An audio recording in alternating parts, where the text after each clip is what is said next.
अजितदादांच्या निधनानंतर पहिल्यांदाच त्यांची जयंती येत्या 22 जुलैला साजरी होणार आहे. राज्य सरकारने ही जयंती शासकीय स्तरावर साजरी करण्याचा निर्णय घेतला असून या संदर्भात सामान्य प्रशासन विभागाने 15 जुलैला अधिकृत परिपत्रकही जारी केलंय. पण या जयंतीच्या तयारीवरूनच आता सुनेत्रा पवार यांच्या राष्ट्रवादी काँग्रेसमध्ये अंतर्गत नाराजीची चर्चा सुरू झाली. पक्षाने आमदारांना दिलेल्या एका सूचनेवरून आमदार नाराज असल्याचं म्हटलं जात आहे. पक्षात ऑलरेडी एवढं सगळं घडत असताना आता हे काय नवीन असा प्रश्न जर तुम्हाला पडला असेल तर आजच्या व्हिडिओमध्ये आपण त्याबद्दल सविस्तर जाणून घेणार आहोत की नेमकं काय घडलंय, आमदारांमध्ये नक्की का नाराजी आहे. त्यामुळे चॅनलवर नवे आला असाल तर इकडे खाली दिसत असलेल्या सबस्क्राईब बटनवर लगेच क्लिक करा. चला तर विषयाला लगेचच सुरुवात करूयात. तुम्हाला सांगते, राज्य सरकारने अजित पवार यांच्या जयंतीचा समावेश 2026 मधील राष्ट्रपुरुष आणि थोर व्यक्तींच्या अधिकृत जयंती कार्यक्रमांमध्ये केला.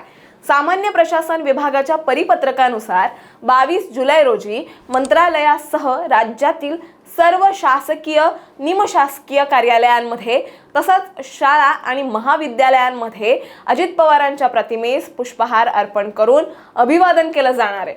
छगन भुजबळ आणि हसन मुश्रीफ यांनी मुख्यमंत्री फडणवीसांकडे या संदर्भात लेखी मागणी देखील केली होती आणि त्यानंतर हा निर्णय झालाय. पण हा शासकीय कार्यक्रम असतानाच पक्षाकडूनही आमदारांना काही सूचना देण्यात आल्या. जयंतीनिमित्त अजित पवार यांचा एकाच प्रकारचा फोटो बॅनरवर वापरण्याची सूचना देण्यात आली आहे आणि बॅनर लावल्यानंतर त्यांचं जिओ टॅगिंग करण्याचेही आदेश दिले गेलेत.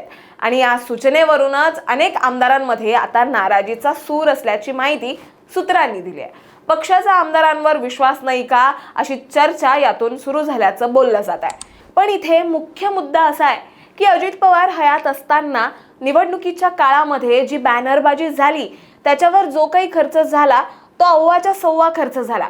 म्हणजे समजा पक्षाकडनं या बॅनरसाठी काही निधी दिला जातो, ज्यात असं समजा 2 लाख रुपये खर्च दिला, पण मग 2 लाखाच्या ऐवजी 10 लाख रुपये खर्च झाला तर तो कोणाच्या खिशातून जाणार? तर बट ऑब्व्हियसली पक्षाच्या खिशातून तो जाणार, म्हणजे पक्षाच्या तिजोरीतून जाणार. मग त्याची अकाउंटेबिलिटी काय राहिली? त्याबद्दल कोणी कोणाला काही सांगितलंय का? तर नाही सांगितलंय. त्यात अजित पवार जेव्हा हयातीत होते तेव्हा त्यांच्या पक्षांच्या लोकांवर प्रचंड विश्वास, त्यामुळे बॅनरबाजींवर वगैरे वारेमाप खर्च व्हायचा. मग याच्यातून पैसे खाणं झालं का? कोणी पैसे खाल्ले का? एवढा खर्च का केला गेला? मग खर्च करताना परवानगी घेतली होती का? असे अनेक प्रश्न समोर येऊन टाकतात. म्हणजे पुन्हा मी 2 लाख खर्च करण्याचा अधिकार दिलाय, पण जेव्हा 2 लाखाचा बजेट निधी देण्यात आल्यानंतर 2 ऐवजी 10 लाख रुपये खर्च होतात तेव्हा पक्षाची परवानगी घेणं गरजेचं आहे ना, बरोबर की नाही? तशी परवानगी घेतली गेली होती का? तर हे असे सगळे मुद्दे यातनं बाहेर येतात.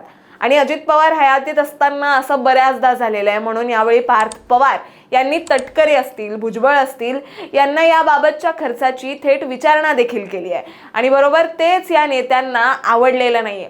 पार्थ पवार लहान असून तुम्ही आम्हाला का विचारताय, तुम्हाला यातलं काय माहीत? त्यामुळे कुठेतरी ही नाराजी पक्षात सुरू झाली आहे. त्यातच असा प्रकार आधी घडल्यामुळे त्याची अकाउंटेबिलिटी ठेवण्यासाठी किती बॅनर कुठे कुठे लावले गेले ते पक्षाला सांगण्याच्या सूचना पक्षाकडनं आमदारांना देण्यात आल्या, जेणेकरून पक्षाकडे किती बॅनर लावले गेले त्याचा एक स्पेसिफिक डेटा मेंटेन असेल. पण इथे आता ऑलरेडी पक्षात आमदार नाराज आहेत, नेते मंडळी नव्या नेतृत्वावर नाराज आहेत. त्यामुळे आमदारांची ही नाराजी आता एकाएकी उफाळून आली आहे असं म्हणायला हरकत नाही.